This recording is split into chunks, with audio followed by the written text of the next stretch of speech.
This was a nice day. We were going to visit Manali Strays organization. This non-governmental organization for animals is in Mansari village, which is around 15 kilometers away from Manali on the way to Nagar. Actually, we wanted to know a number of things about dogs care, and we were also curious to know about this organization because we had seen them treating and vaccinating the stray dogs of our locality, and they are still providing their beneficial services to many stray and pet animals out there in district Kullu.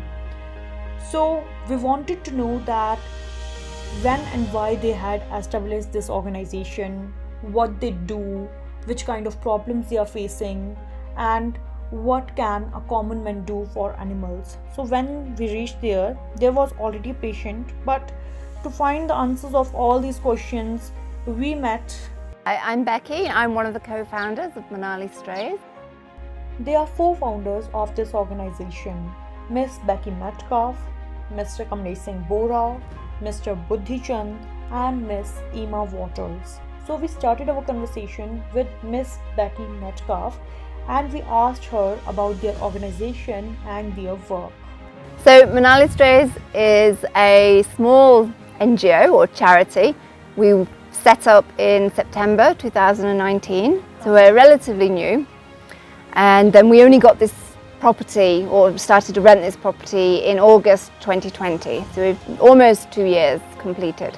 So our aim is to basically fill in a gap for the street animals.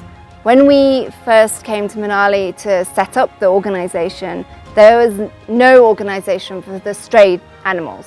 There was the government vets, which deal with pets and farm animals like the cows and sheep and goats. But the street dogs, generally, if a person decided to take them to another vet, they might get some treatment, but then they would have to go and live on the street again while they recovered. And then would that person then go and take the dog for further treatment and follow-up treatment for every time it needed it? So basically Manali needed a place where the street animals could be rescued when needed, brought somewhere, they could be treated, and have a place that's safe and relaxed and stress-free to recover. And sometimes the recovery part and just somewhere to stay is all a dog needs. Sometimes we get dogs that have a broken leg, and depending on how it's broken, there's not much we can do with it. But we give it some painkiller, obviously, but other than that, there's not much we can do, and we just provide it somewhere to sleep and rest, so to give that leg time to heal. Whereas on the street, it can't do that. It's got to be moving around, looking for food, getting out of the way of cars, getting out of the way of people throwing stones at it or kicking it, getting out of the way of other dogs attacking it. So it's not possible. And in the winter, it's cold, it rains.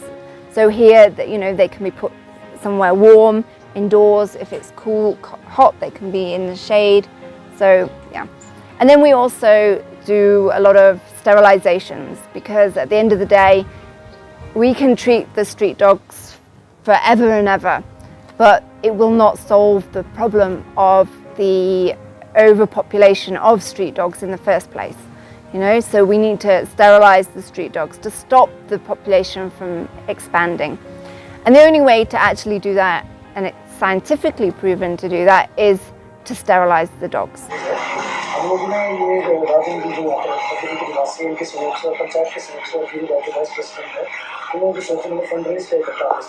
तो जो भी हमने test करता है उसमें कुछ सहयोग से हम लोग यहाँ पर ऑपरेशन कर रहे हैं। आज हमने 10 फुट का ऑपरेशन किया है। प्लान है हमारा 50 फुट का करने का। तो एक फीमेल डॉग उसकी कॉस्ट 2000 रुपये है कम से कम।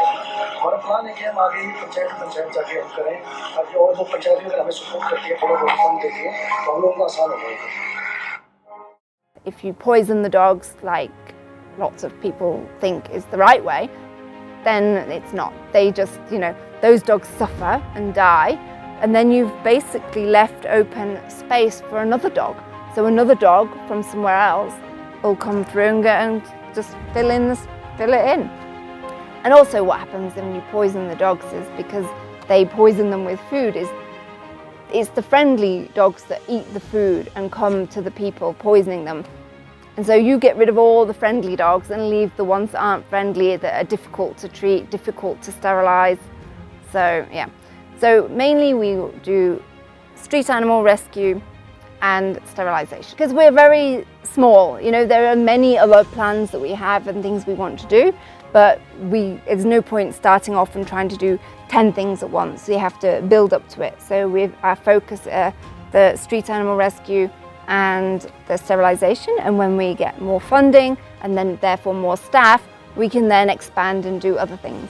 Okay, coming to my next question, I would like to know that you are doing so much, although you have told very less, I know that, but which kind of problems do you face when you get so many dogs and animals here? You are not treating just dogs, you have a bull here, you are treating some birds, I think. I have seen your page and basically we treat any animal we get called about, but yeah. Okay, so what are the main problems you're facing these days? I mean, obviously for any charity and NGO, funding is always probably the biggest problem because, you know, sadly we do rely on the generosity of the public.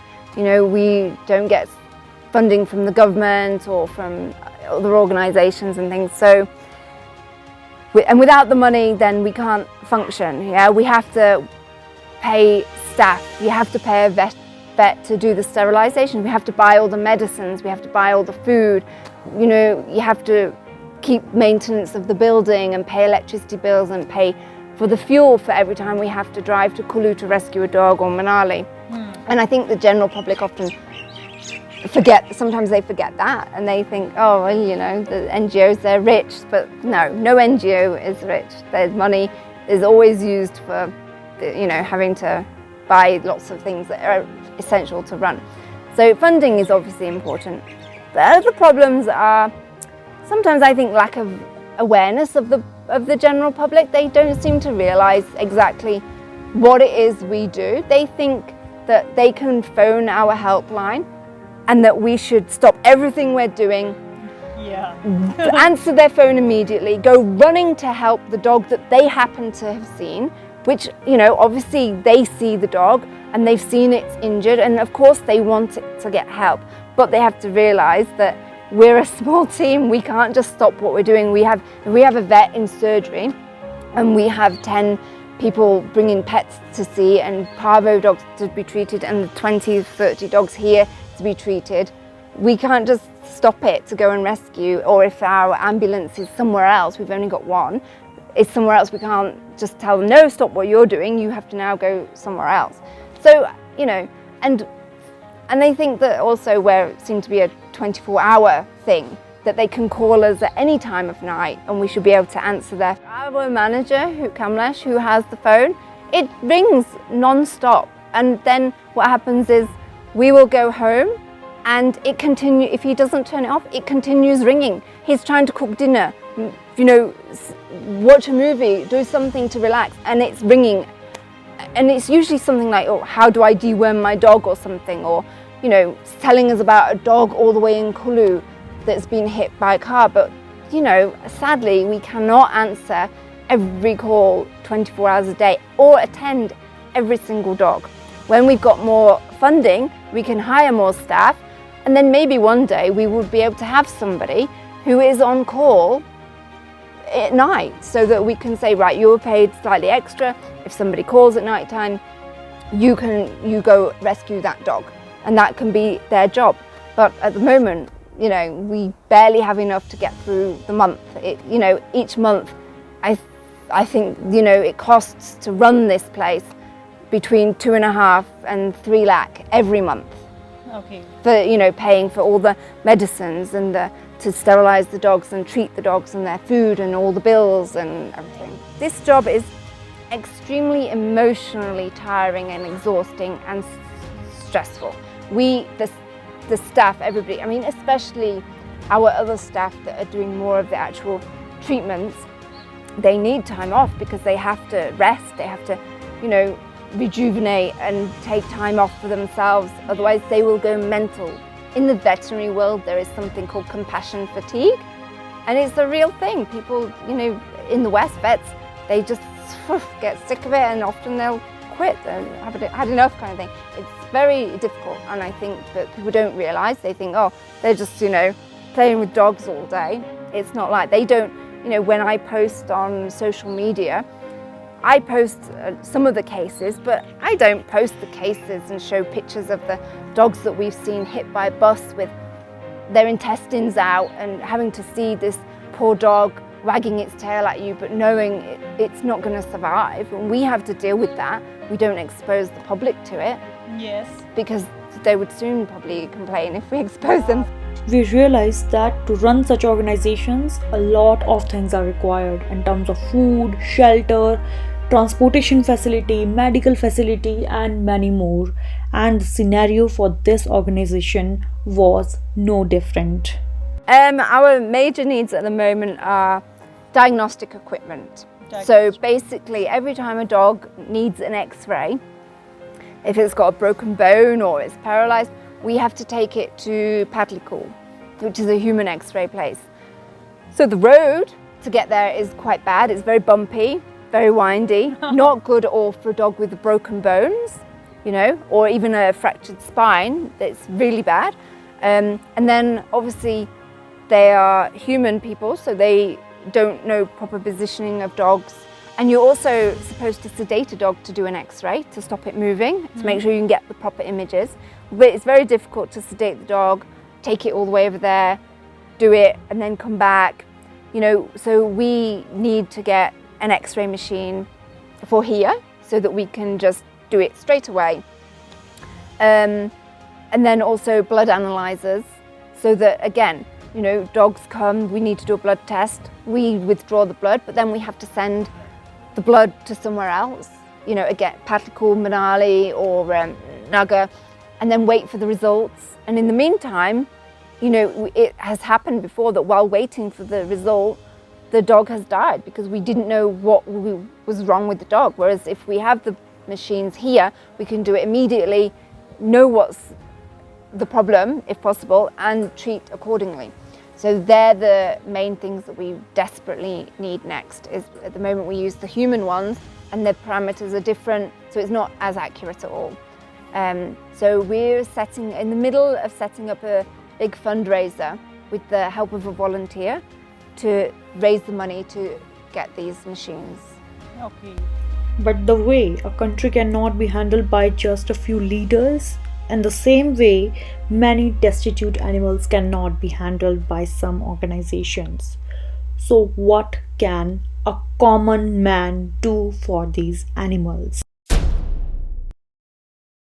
I think actually feeding the dogs is one of the biggest things, because if you feed the dogs, then you're providing them nutrition to help them to stop getting these diseases, skin conditions, things like that.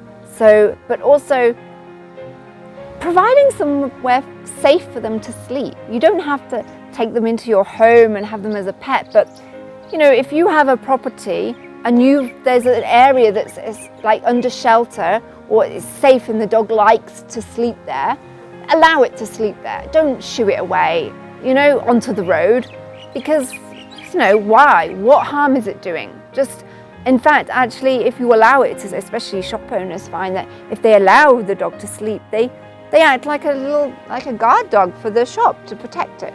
Okay. You know, and be kind to the animals. Don't throw stones at them and wave sticks at them, you know. We see this so much. People walking around, even pet owners, then they think they have to carry a stick because of the street dogs. But what they don't seem to understand is the sooner as you wave a stick at a dog, it sees it as a threat and will become aggressive. Because I'm pretty sure if anybody watching this video was walking along and some random person started waving a stick at them for no reason, you'd get pretty annoyed as well, because I certainly would, and I'd probably start yelling at them. So it's the same for the dogs. Why should they tolerate some random person waving a stick at them? Just leave the dogs to be. You know, if they're just wandering around, wandering down the street, just leave them. Don't hurt them. You don't have to love them. You don't have to stroke them and make friends with them, but don't harm them. Just allow them to get on with what they're doing. You don't have to love them, you don't have to stroke them and make friends with them, but don't harm them. Just allow them to get on with what they're doing. Okay. And one more thing, I was saying that if you can't do anything, but if you still want to do anything, you can donate some money to such organizations. And it is just not about the Manali Strays. I mean, the people of anywhere seeing this video can recognize the trustable and a very good organization who really helps animals out there. You can simply donate any amount of money. So from the co-founder of Manali Strays, I would like to know that you have a site for donation and you are now accepting Google Pay as well. Yeah. So what is the minimum amount of donation you are accepting? There is no minimum. I mean, you know, if everybody in Kullu donated 5 rupees to Manali Strays, we would not have to worry about finances. We would have enough to do everything we wanted each month. Yes. So, you know, it's the quantity that is important, the quantity of donors, not so much the value, the amount, individual value. And also, if it's regular, it's very useful. If you get a one-time donation, obviously that's, you know, really welcome, thank you. But, you know, we need the money every month, because every month we have to do the same things and buy the same things. So if people can donate a regular amount each month, and even if it is only a small amount, like maybe 50 rupees, 100 rupees, but every month, and enough people do it, then yeah, we would not have to worry. And that's the same for any NGO. And if the people living in their area did that, they could easily function and probably beyond their expectations and do so much more. Okay.